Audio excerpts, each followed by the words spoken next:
Welcome to the Lone Zebra podcast, where I share my nitty-gritty health story and what I learned from the School of Hard Knocks. Things that doctors will never tell you. Hi, I'm your host, Diane Lalomia, and I'm glad you're here. We zebras need to stick together.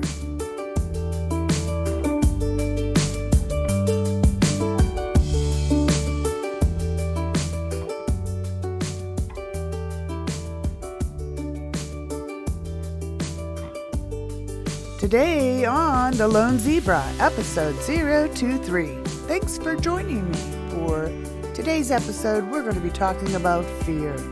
How is it holding you back, and what can you do about it? Stay tuned to find out more.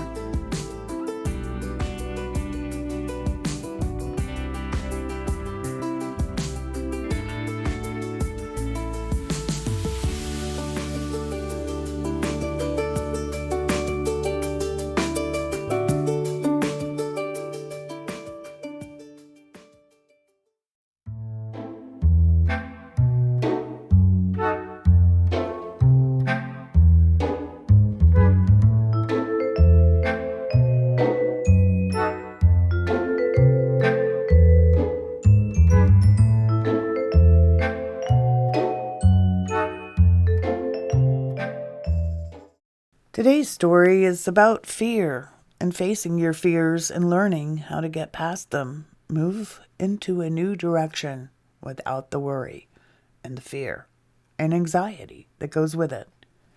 You see, we had a boat, a 25-foot cabin cruiser when I was a child. And that's about 8 to 10 years old, I think was the time frame. You see, we initially bought it. We were living in Newport News, Virginia. My father was working at Langley Air Force Base as a programmer for IBM on a military project. So we were going to take a vacation, and we were going to go down the Intercoastal Waterway for our vacation. We were going to travel to Florida and see what it was like on the boat. Well, we didn't get very far. We were in front of the battleships in the big port where they had all of the aircraft carriers. As we looked across the St. Johns River at the battleships there, my father got very concerned. We were taking on water. You see, our bilge pump had gone, and it was pumping water into the inboard motor instead of out into the St. Johns River where it belonged. We were bailing, or at least my mother, father, and my brother were bailing as fast as they could with whatever objects they could. My sister and I, she was younger than I, were told to put on our life preservers, or I think we probably already had them on, but my job was to make sure my sister didn't try to jump overboard or something stupid. So eventually my mother started waving down another boat, and a fishing boat came by and picked us up. So that vacation was short-lived. The bilge pump got fixed, and later, the following summer, I think it was, we ended up being transferred from Newport News, Virginia to Jacksonville, Florida, where my father worked at the Air Force base there. The naval base there. So we took our trip as planned, and we made it out of the St. Johns River and made it into the Intercoastal Waterway. Well, we got down to the point where we were around North Carolina, and there was Albemarle Sound and Cape Fear. Well, that's what today's story is about, because I didn't know fear before that day. You see, the Sound, a body of water, which is encompassed by mostly or surrounded by land with a small opening to the outer sea or whatever. A sound can end up being flat and smooth one day and choppy and treacherous within minutes if a storm blows up, and they do very often. You see, we made it, but by the skin of our teeth. We had stopped for gas before we entered into the Albemarle Sound, and there was a big 100-foot at least yacht getting gas as well. My father talked to the captain of the boat and asked him if we could follow in their wake of their yacht. You see, the wake kind of smooth things out when there's choppy water, and it would make it a lot easier for our smaller boat to follow in the wake of this yacht as opposed to being on our own out there in the big ocean or big sound at Albemarle Sound, tossing around like the little ship that we were.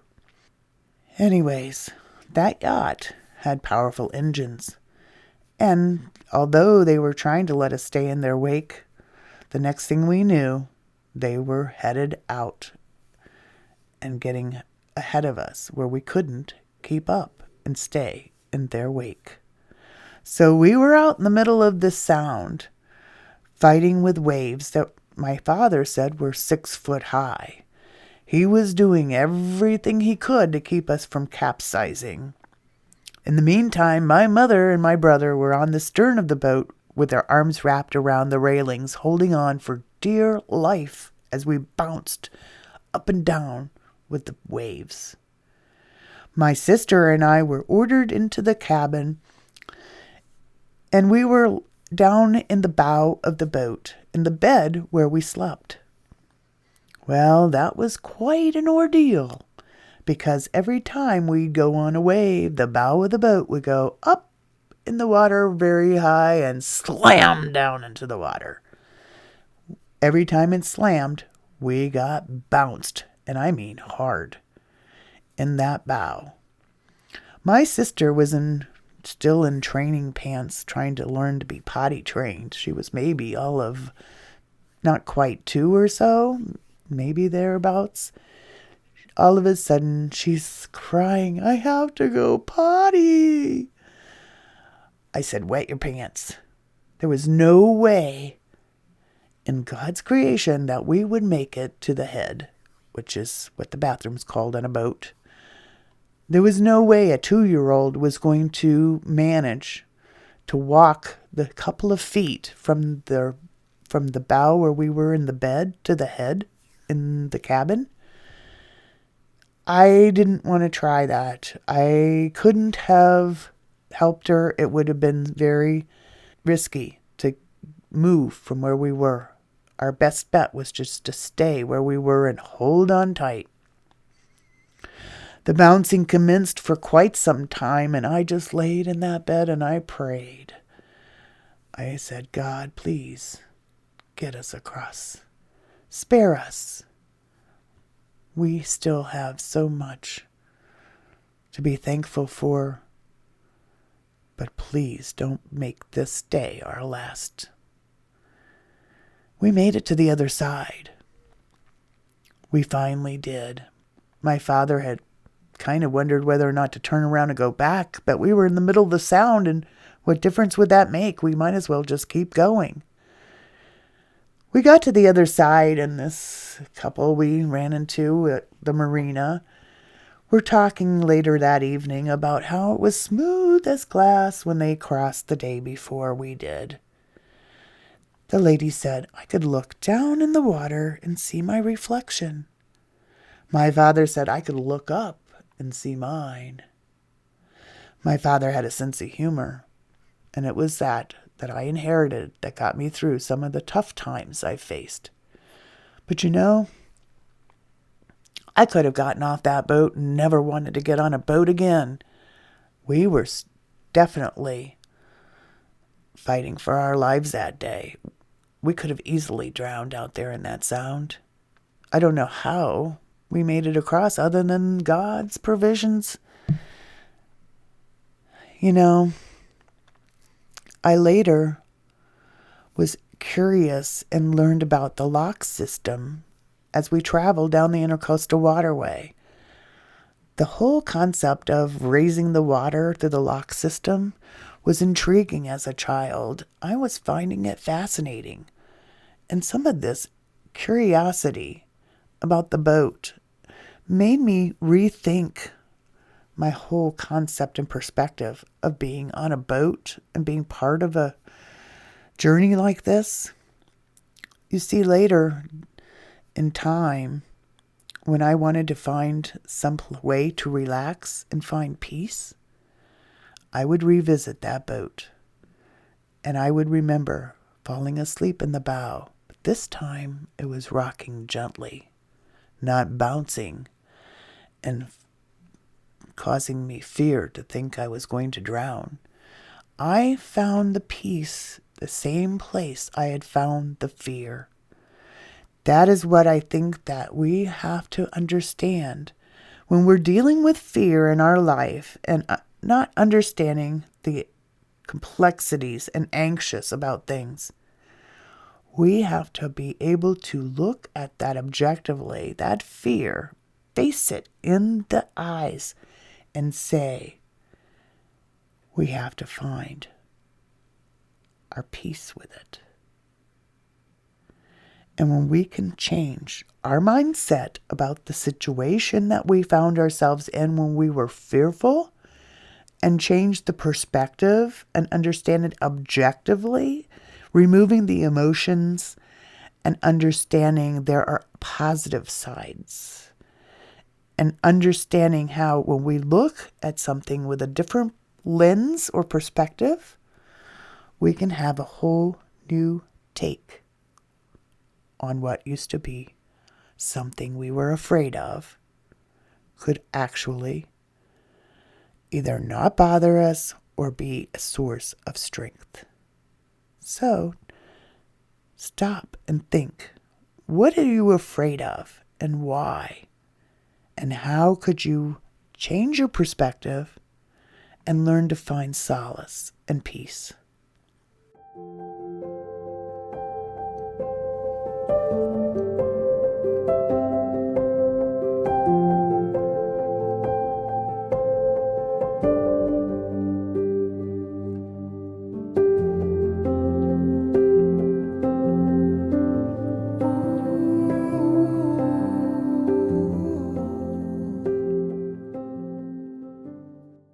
Reading from the book Women of Purpose, Daily Devotional for Discovering a Meaningful Life in Christ by Sarah Daigle. Day 44. There is no fear in love, but perfect love casts out fear. 1 John chapter 4, verse 18, ESV. I put on the bulky blue life jacket and stood, still wary, in the middle of the sparkling blue lake waters. I wasn't just afraid of the water. I was feeling silly. Stupid, rather. Standing there like some child while adults and children alike splashed all around. Thank goodness I had an excuse. My 5-year-old stood with me, and he had on a bright blue cast on his arm. Hopefully they would all think this was the reason for my hesitancy to dive under, but I knew the life jacket kind of gave me away. Why was I afraid? Afraid of water? Afraid of what others thought of me? When would I cease to be afraid? I dunked under, and then I willed my body down. The jacket held me up, and I swam. It was glorious, even though I wasn't doing it on my own. Over and over again I conquered the panic of a lifelong water paranoia as I tried to draw in my knees to stand up in water, only to my waist. It's amazing how afraid we can be of things that hold no real threat, when we should be more afraid of being threatened by fear itself. Back on the sandy shore, the sun shone hot, and I pulled out one of my favorite books. Stacey Eldridge has a window into the soul of women like I've rarely seen. And the words, it's beautiful. How we refuse to believe the strength, beauty, and grace the Lord has given us because we are so taken with our wounds. She tells of Hinduism, where a woman is worth less than a cow, of Islam, where it takes 3 men to verify her story in court, of China, where for many years little girls' feet had been bound, of Africa, where clitoridectomy, or female circumcision, is a common practice, because sexually aware women are considered dangerous. Then there's the men who want 4 wives, but expect their women to have only one husband. Men who beat their wives. Men who view women as property rather than human beings with equal value. I am a firm believer in divine order in the home, but ladies, our value is no less than a man's, and we don't need to be afraid of our femininity. Perhaps Satan targeted Eve in part because she had so much capacity for love and beauty. Satan always targets those of great value, while he cares less about people or things that hold no threat.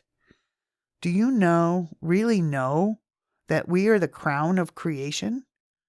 That we are here because the world was not complete without us? Why are so many of us insecure and afraid? Why, down through the ages, have women been targeted more than men for misuse and abuse? If Satan targets us so much with his arrows of fear and insecurity, don't you think it's because he sees the capacity we have to strengthen the world around us with love and trust? That if we are taken with perfect love, it will cast out all fear? 1 John 4, verse 18. He tries to fill us with fear so we can't be taken with perfect love. If he makes us afraid of our beauty, don't you think he knows how vital beauty is in this world? Everyone has beauty to offer. Let me repeat that. Every single woman. Women were designed by God to love, appreciate, and cultivate beauty. What is more opposing to the devil's desire for destruction? Where he destroys, we build. Women were created to build, nurture, bring life. Ladies, Satan causes us to believe that our greatest asset is our greatest source of shame. He wants us to feel that being a woman, a true, whole, complete woman, is a liability or somehow shameful, rather than a tremendous gift to the world. Satan tries to convince women that we are not enough the way God created us, that we are missing something, or that the wounds we've experienced have left us permanently damaged. He tries to get us to look to hobbies, accomplishments, relationships, food, or other things to fill that vacant spot in our hearts, or to distract us from the pain of our wounds. And then God steps in, giving us himself and all his breathtaking beauty, and reminding us that we are his creation and he makes no mistakes. Relationships and accomplishments and all those other things are often good gifts from God, but the only thing we need to be whole is him. When we allow anything but God to define us, to give us security, to fill us with confidence, we will live in a perpetual state of striving and neediness, because God created us to depend on him alone. God may remove the lesser in our lives so we can be filled with the greater, because when we are distracted with partial filling, we never come to him for complete fullness. He uses even our wounds to bring us to greater wholeness than if we had never had the wound at all. We can go down with the lies, offenses, hurts. We can agree with them and allow them to have the final say in our lives. We can be defined by our hurts, or we can be defined by our healing. Will you agree with God that there is nothing to fear, because perfect love casts out fear? Will you agree with God that you are a woman created with the important purpose in God's plan? Will you, like so many courageous women before you and all around you, defy darkness and march ahead with the light you were created to share? Lord, help us to fulfill our calling by bringing life, beauty, and grace to all those around us. Amen.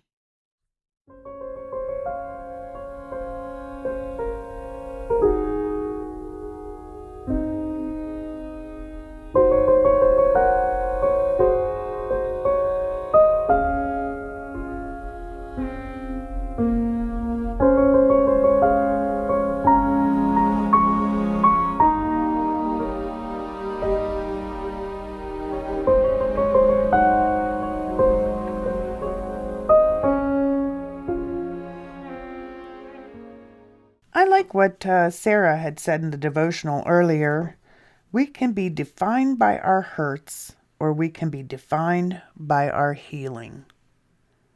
I find that very impactful. I try to be defined by my healing. The perspective you place on your situation with your health and whether or not you're sick chronically or not, the perspective you place makes a huge difference on how you feel. If you spend your time thinking of how you are a victim because society has convinced you that it's not your fault and that you're a victim, then you will find a negative feeling, which is biochemically going to affect whether or not you actually heal, because your biochemistry is all connected to your mindset. So if you start thinking about your healing and what you're going to do when you get better, instead of moping around as a victim, then your attitude changes, your perspective has changed, your biochemistry changes, and your body starts behaving as though it were healed and well, because you have adapted that perspective, and whatever your mind sets in motion, your body follows. I've learned this the hard way, but I'm trying to share with you. It makes a big difference. When I went through some of my hard times with my health, my husband reminded me, you aren't that. Don't define yourself as that. When he really approached me about that whole mindset thing, it was after my heart event, and he was telling me, don't put yourself into the mindset of being a congestive heart failure patient and giving up. You aren't that. Your heart can be built up if you don't own that disease. That is something you're going through, not what you are. You aren't a heart patient. You are Diane. You are my wife. You are capable of being so much more. Don't fall into the trap. And I find so often that our society puts us there, and we have to break free of the chains of what has been defined as what we're supposed to be. Whether or not it's whether somebody tells you as a kid, oh, you're supposed to be a nurse, you care about people, oh, you do good with teaching people stuff, you must need to be a teacher, or whatever the case may be. Don't fall into the trap. Find your voice, your inner voice. Find who you are and be that, not your circumstance, not your illness. You are an individual capable of doing so many great things and being an asset out there in the world. You have talents. You have something no one else has. So go out there and share your sunshine with everybody you meet.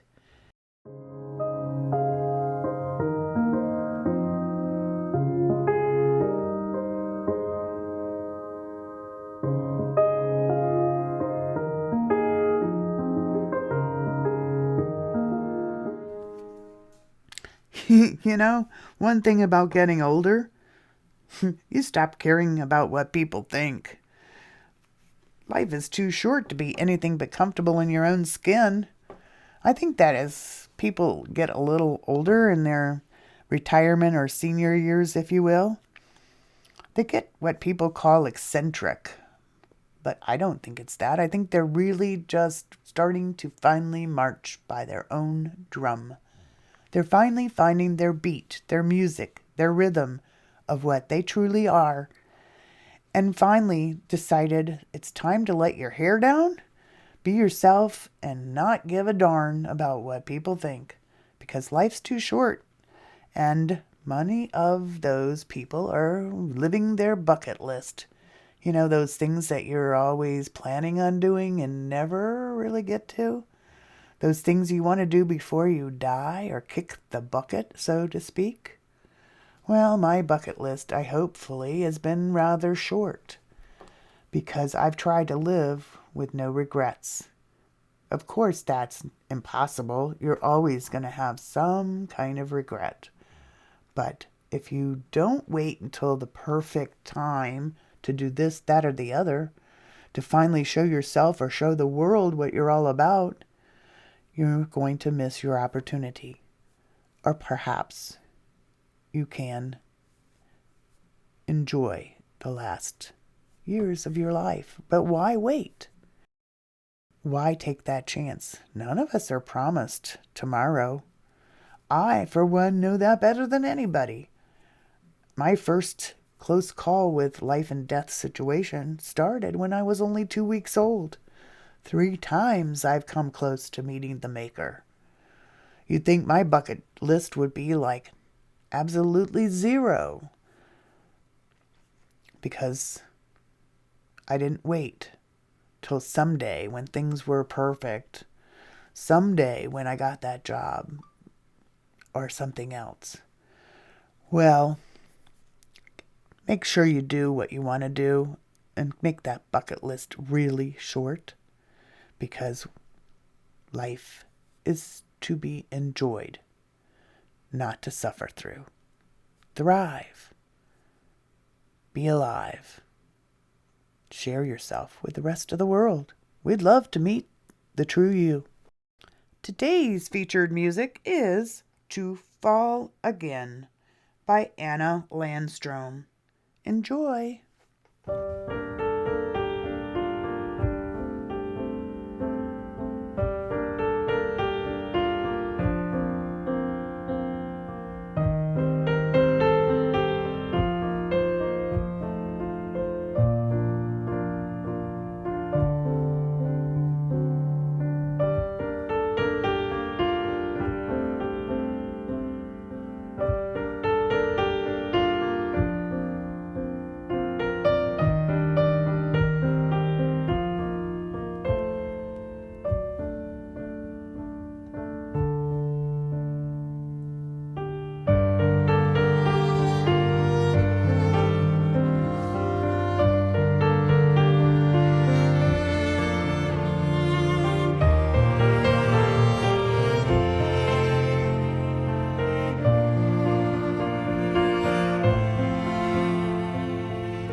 All information in this podcast or on the website, blog, or in newsletters is for educational purposes only and not intended to be construed as medical advice, diagnosis, or prescription. Please seek the help of a medical professional to get treatment for your particular condition.